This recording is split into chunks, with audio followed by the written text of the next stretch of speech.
Currently now I'm playing according to my opponent's avatar. I'm playing Albert Einstein, which is obviously an interesting sort of challenge for me. Just one sec.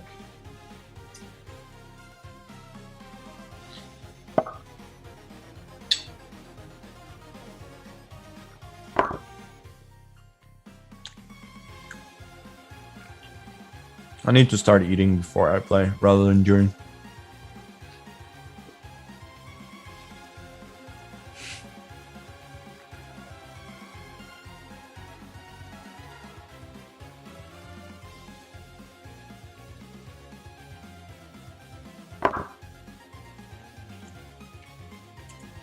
Okay, anyway, we have a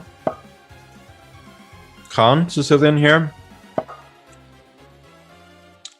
If I do play g6, all my pawns would be on light squares. But the idea is to, while you're waiting a little bit with development, you are staying flexible. The knight from b8 can go to c6 or d7, and also the knight from g8 can go to either f6 or e7.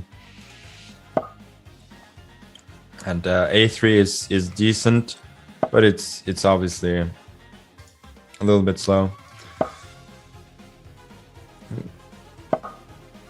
And yeah, queen c7 is very typical in order to play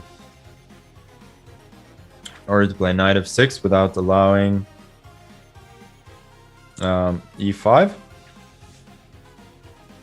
Okay, so this is interesting. Bishop f4. First of all, e5 does not win a piece because of bishop g3, keeping the pin on the queen. Secondly, after d6, well, sacrifices with bishop b5 followed by knight b5 is already somewhat looming. After long castles, for instance, I probably would have gone e5 then. And if bishop b5, a b5, knight b5, I go bishop queen c6, bishop g5, knight d7. Looks a bit dangerous, but maybe I would have been fine there. Bishop g5 violates one of the main rules of opening play, that you should not move the same piece twice. And also it sort of helps me develop, since I wanted to go knight d7 anyway. Also, I could have gone bishop e7, which would also have helped me with development. And now I think he's a little bit stuck. Yes, his position is nice. Pieces are well developed, but the question is, where are you actually going to attack? And meanwhile, I will castle next, and I will hopefully have a very solid position with maximum flexibility. And taking an f6 is not positionally desirable. Usually you should not exchange bishops for knights without some concrete justification. But then again, I'm sure a lot of you already know that. Again, in the theme of staying flexible, as you do in many of these positions, I'm placing the rook opposite his queen, which can be very useful in case the position is opened.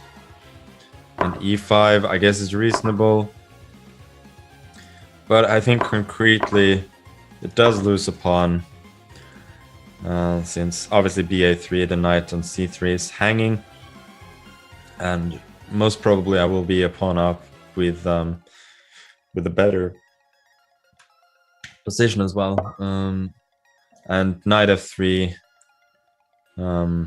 yeah, I don't know what that move is all about. Now I get to take on b2 as well, attacking both c1 and c3 and the rook on e5 via x-ray.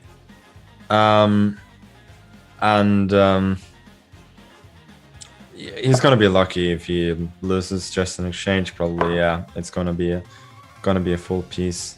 If he'd moved the knight to, let's say, e2, I would have taken an f3 first, and yeah, knight g5. Now he's losing the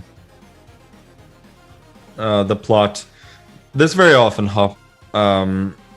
happens to lower rated players, that you make a bunch of reasonable moves, and once you make one mistake or even a blunder, then they very often compound, and you make a whole bunch of them, and your position collapses.